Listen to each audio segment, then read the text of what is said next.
Howdy folks, Daniel Swartz here from Wisconsin. It's a beautiful Saturday morning here. So anyhow, there's some thoughts I was thinking.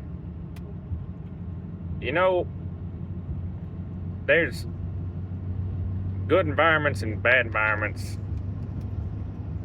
to buy horses in. If you're looking for a long-term horse to work with you and be your partner for many years.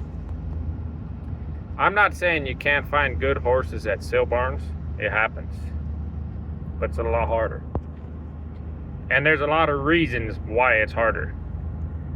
The whole sale barn environment is designed to get you to excited, to get your emotions up, get your feelings up, get you to make snap judgments and possibly spend more money than you would otherwise have spent on an animal you know nothing about.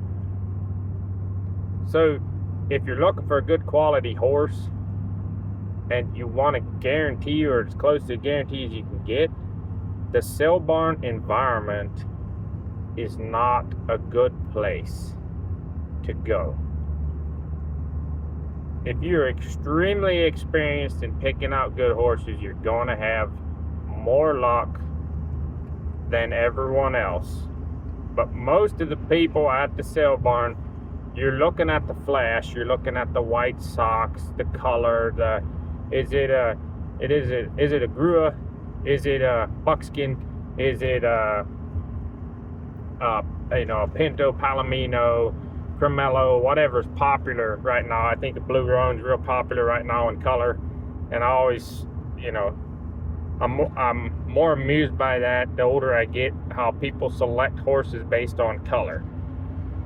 The color don't mean anything about the quality of the horse. It's just the outside, it's just the show.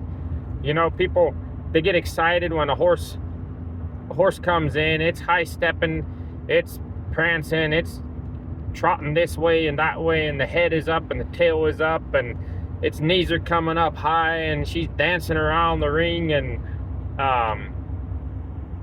people's heads come up and their excitement builds, and ooh, look at the beauty of this horse, and they buy based on this outward flash that they're seeing. And people even, they'll put a really nice new saddle on a horse and a well-dressed person, all these things, shiny harness where the black part of the harness just reflects the light and is so shiny with all the silver sequins and studs put in the harness, all designed to get you excited and maybe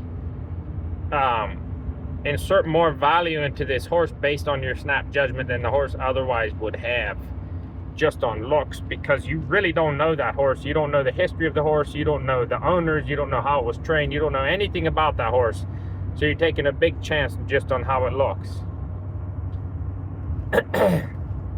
So the sale barn, unless you're willing to take the risk and know that a lot of these horses that I get out of the sale barn are going to be duds, or they're going to be kickers or biters or buckers or runaways, or lame, or maybe they have some kind of digestion problem, they colic easy, all these things you just don't know. Or maybe just be stubborn and doesn't want to work, or maybe it's too hot and you're constantly hanging on the reins. And I'll tell you, from somebody who has worked with horses on a day-to-day basis for big parts of my life, where you depend on the horse to get your work done, you can get those wild, flashy, high-stepping animals to do work. Yes, you can. Can you train them? Yes, you can. Can you train the stubborn ones who balk? Yep. Can you train the runaways? Yep. Can you get your work done with it? Yep. Can you take a horse that's been soured on pulling heavy and get it to pull heavy? Yes, you can.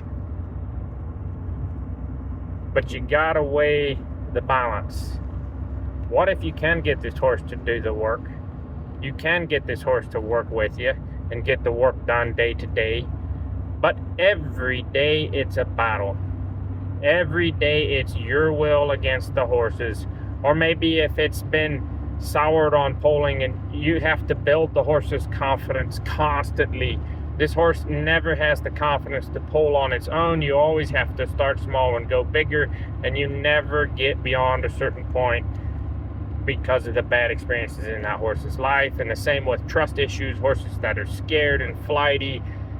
Maybe it's just their temperament, maybe they have been abused, and you just can't ever get past a certain point of trust with that horse. It'll always flinch and jerk and jump and jitter. That might be exciting when you're a young man. When you get older, you're gonna appreciate the steady horse, the horse with a mind and a temperament who hangs in there and gets the work done. You're gonna appreciate the horse that is easy to get along with, the horse that is eager to greet you at the gate and go get the work done, the horse that doesn't run away every time you drop the lines, the horse that's a willing worker and you don't have to build his confidence constantly, the horse with a strength to it, a strength to its mind and a good heart, and a loyal horse that doesn't strike out at you when things don't go its way. If you manage to get all those good qualities and your horse is also beautiful, the outside beauty is like it's a bonus, but really all that flash and things that draw your eye in the sale barn environment, they don't last. And you can truly begin to hate a horse who you have to fight every day to get the work done. I don't care how pretty it looks. You're gonna resent that horse, and you're gonna wish somebody else owned that horse, and you might end up getting rid of that horse and getting something more suitable for your needs. If you want to avoid that, you gotta go in the right environment. You gotta go to a breeder. You gotta know the horse's background, and you have to be willing to pay extra money for this horse that someone has trained, started well, bred well, treated well, and the horses have a good history off of that farm of being what you are designing, and get to know the horse. And maybe you and that horse aren't compatible, but you go and try to get to know the horse before you make that judgment like that based on flash. So you can't really fault the person for making the mistake in the sale barn environment, because it's the wrong environment to make sound decisions. You're set up to fail. The sellers are set up to win. And if you take horses to sale barn, you might feel like you're not set up to win because you don't get very high prices for your horses most of the time. And that's because most likely you either haven't advertised the right things about your horses, or your horses just ain't known, or your horses just aren't that valuable on the market. That's just how it is.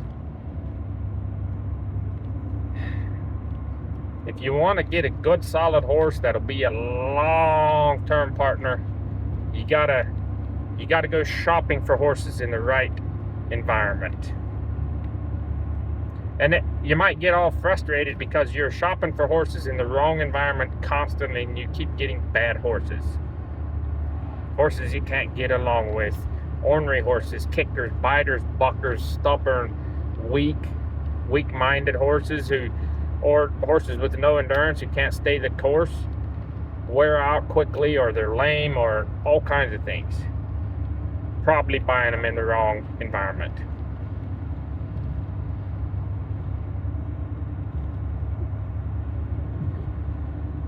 If you think I'm just talking about horses, you didn't get the whole story. Have a good day.